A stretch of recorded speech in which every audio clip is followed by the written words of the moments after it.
بسم اللہ الرحمن الرحیم۔ السلام علیکم ناظرین کرامی۔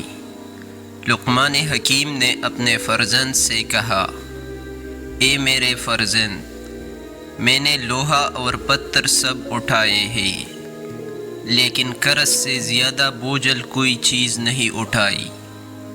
میں نے پاکیزہ چیزیں کھائی ہیں اور اچھے حالات بھی دیکھے ہیں، لیکن عافیت سے زیادہ لذیذ چیز نہیں پائی، اور لوگوں کی طرف اپنی ضرورتیں لے جانے سے زیادہ تلخ کسی چیز کو نہیں پایا۔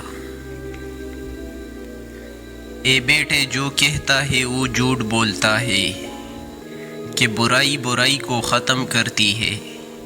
اگر وہ اپنے اس قول میں سچا ہے تو وہ دو مقامات پر آگ جلا کر دے گی کہ آیا ایک جگہ دوسری جگہ کی آگ کو بجھانے میں کس قدر مدد کرتی ہے۔ حقیقت تو یہ ہے کہ خیر اور بلائی ہی برائی کو ختم کر سکتی ہے، بالکل اسی طرح جس طرح پانی سے آگ بجھ جاتی ہے۔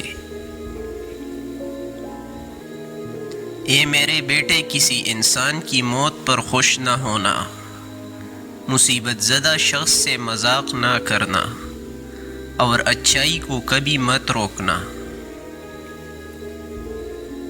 پیارے بیٹے، تم جس دن سے شکم مادر سے باہر آئے، آہستہ آہستہ دنیا سے دور ہو رہے ہو اور آخرت کے قریب پہنچ رہے ہو۔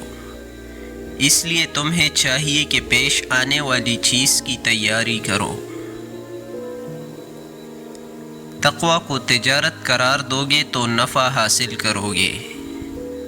جب تم سے کوئی غلطی سرزد ہو تو فوراً صدقہ دو تاکہ تمہاری غلطی کا ازالہ ہو سکے۔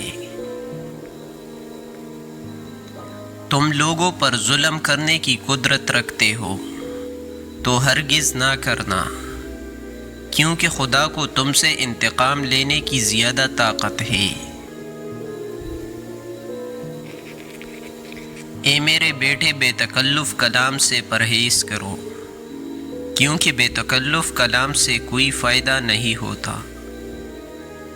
اے میرے بیٹے، جس چیز کو تم اپنے لیے پسند نہیں کرتے، اسے دوسروں کے لیے بھی پسند نہ کرو۔ دوسروں کے لیے وہی چیز پسند کرو جو تم اپنے لیے پسند کرتے ہو۔